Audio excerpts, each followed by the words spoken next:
Hi friends, let's have a small discussion on this amended definition of liability. See, the definition, the terminology is changed, but the total effect of the definition, old definition remains same obviously.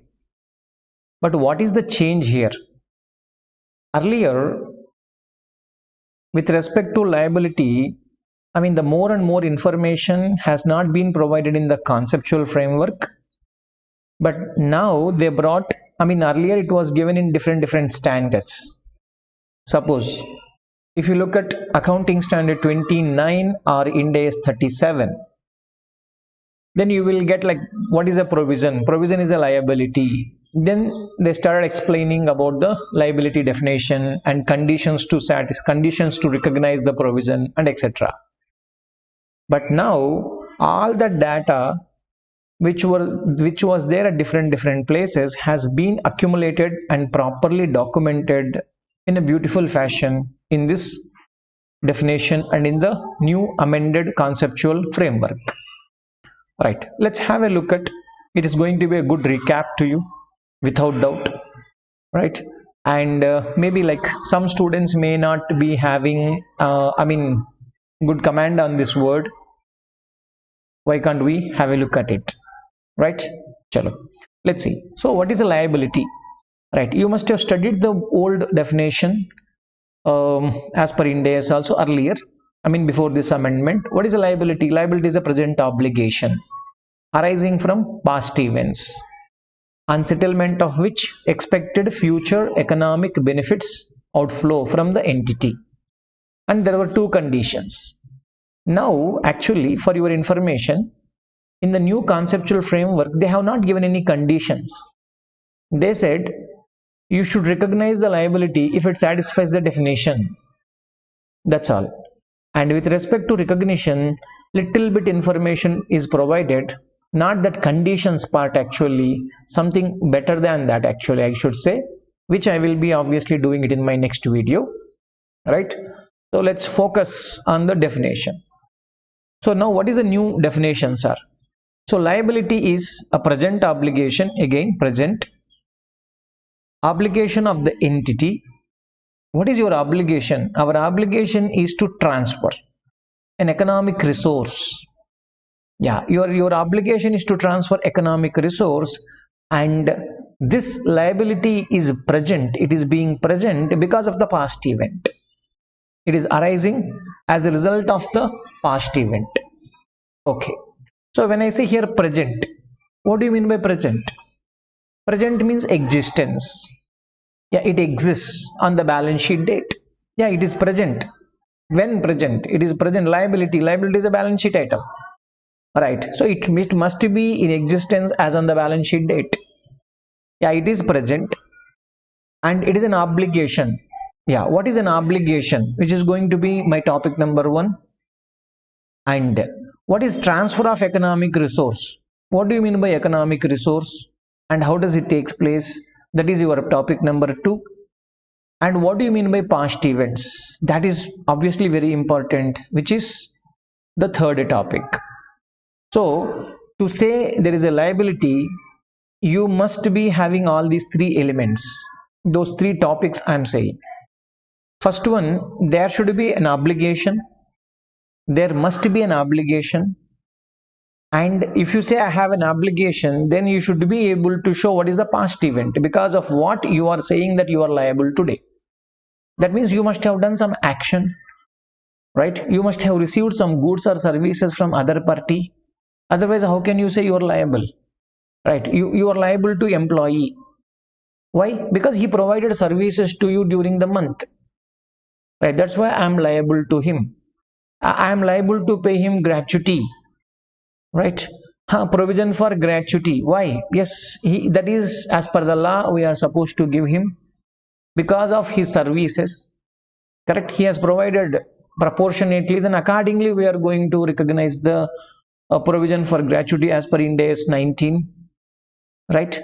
So there must be a past event, and that past event should lead to the present obligation. E present obligation should lead to a transfer of economic resource. right? Let's get into topic 1 2 3, right? Like this. Chalo, let's get into first one. You should have an obligation. I said present means it exists on the balance sheet date. That's it. It's there. What do you mean by obligation? Obligation is duty or responsibility of the entity. It is duty or responsibility. It is not right. Right means it's choice, right? It's not your right. It is a duty to you. You must do it. I mean, you do not have an alternative way to skip. I mean, I can't skip it. There is no practical ability to skip or avoid. Yeah, I have to perform. I have to transfer the economic resource. That is duty or responsibility, what I say. When I say I am obligated, then one question should come from the student. I mean, to whom you are liable? Correct. Now, when I say I am liable, to whom you are liable? Does it mean that I need to know the other party always? No, not necessary. Not necessary. Right. You may be liable to one single person. You may be liable to a group of people. You may be liable to a society at large. Correct. Correct. You may be liable to a government. It may be, but is it must to identify who is the other party that is going to get the benefit? Not necessary. As per the very clearly it is said, you don't need to identify you are liable to whom. Right. And the next part, correct. Now one more thing is what? Suppose say I am liable to other party. Right. One more question should come. When I say I am liable to other party, I may recognize a liability. Fine. Does it mean that the other party also has to recognize an asset? It is not necessary. Right. See, we will explain from the one side, that is from the party who is liable. But it does not mean that other party has to recognize recognize an asset. Getting my point? Right. So suppose example, that may create a right to him. It may not create a right to him. That will be dealt by other standards, specific standards that you are supposed to look at. Accordingly, if the other standards and other conditions are satisfied by the company, then they can recognize the asset. Otherwise, they cannot recognize the asset.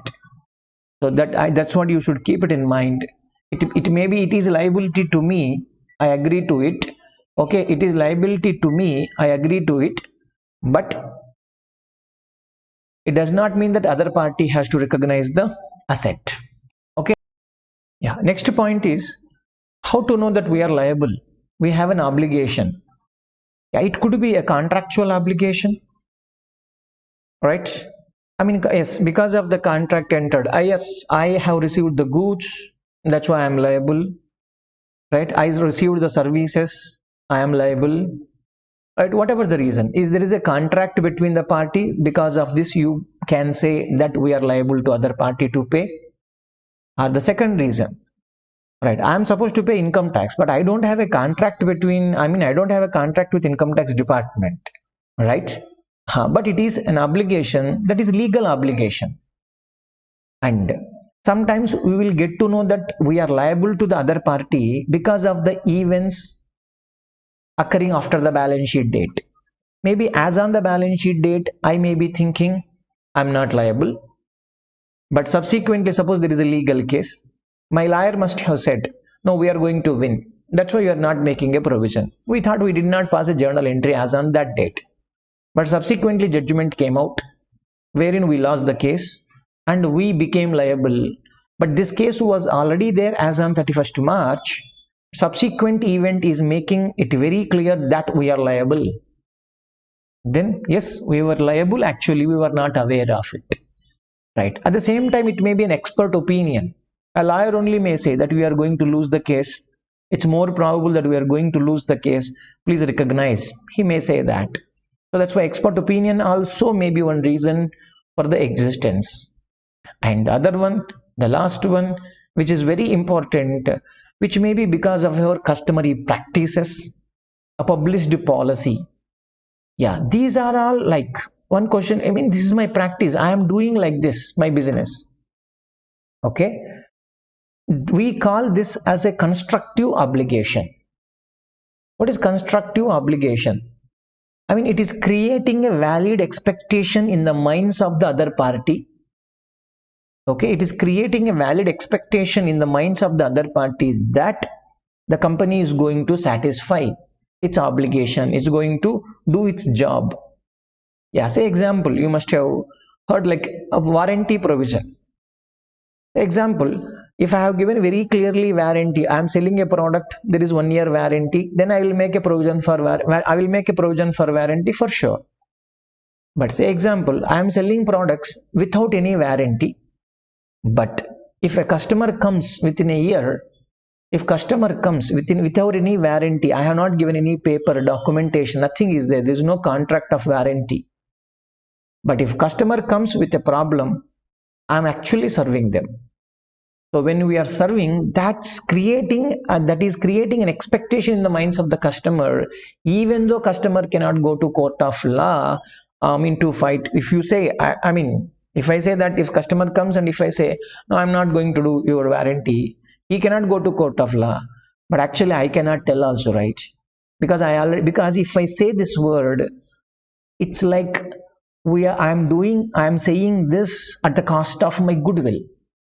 I mean, if for a company, if you are taking your goodwill is at risk, means isn't it suicide here? Obviously. So that is indirectly binding you. Indirectly, a company cannot step back. Got it?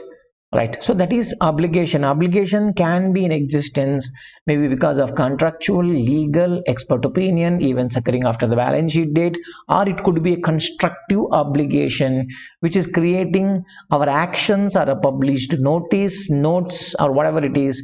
Our promises are giving a valid expectation in the minds of the other party that the company is going to satisfy, the company is going to fulfill the obligation, complete their responsibilities or duties.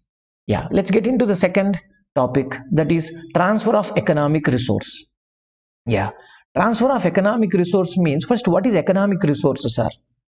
What is economic resource? I may settle it by transferring. I can give a cash or something, correct? I can pay cash, right? Next, we can deliver the goods or services, or we can deliver our assets. Correct? How do you settle it? It's not necessary I should give cash. I can give building only. I can give suppose I have Reliance company share this year, I will give it to you and I'll settle my liability.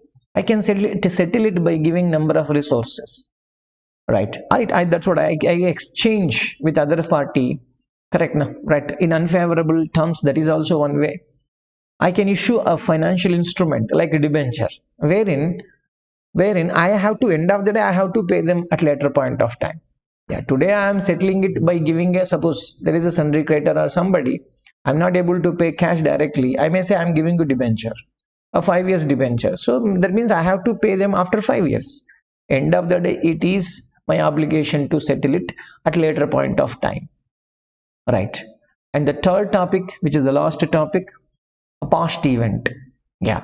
The past event, what do we say? It is obligating event. Obligating events are past events. Obligating means, that's what same thing. I can't step back. I cannot step back.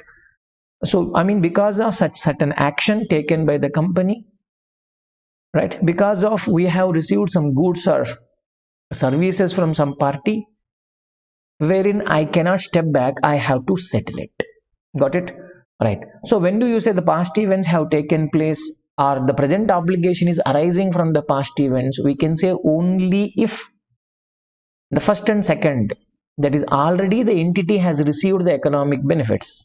That's what I should say, goods or services already been received by us. Yeah, supplier has sent me the goods, our employee has provided services to me, correct? An outsider has provided services to me, whatever, or we have taken an action, right? Because of our actions also is going to bind. Yes, what is your action? I just said constructive obligation. Yeah, you published some, you said you promised this, I'm going to do this warranty. Your actions also can be correct. Your actions can create a valid expectations in the minds of other party. That's what your actions also can bind you, wherein you can't step back, right? And That's why the entity has to transfer. When these 2 points are there, then only I'll say there is a past event. That past event only will be forcing us to transfer the economic resources, right? This is one point. Say example, you have to pay income tax, right? Do we make a provision on 31st March? Yes, we'll make a provision on 31st March.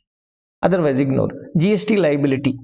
You collected money from customer, right? GST, right? But you may pay it in the next month. As on 31st March, government also cannot enforce you. Government also cannot enforce, hey, you pay me money. No, because government only said that we will, you can pay by 10th or 20th, whatever the some time. Right? As on 31st March, government cannot enforce, but still I have collected, I have an obligation to pay it, even though other party does not have enforceable right on 31st March. That is also you are supposed to keep it in mind. The minute I collected GST from the customer, it is a liability to pay to government. Maybe government on the balance sheet date, government does not have the right to enforce, correct? Get the money from me on 31st March. Hope you understood, right? This is by mistake. Oh, fine. That's it, my dear. This is about the liability definition. Thank you.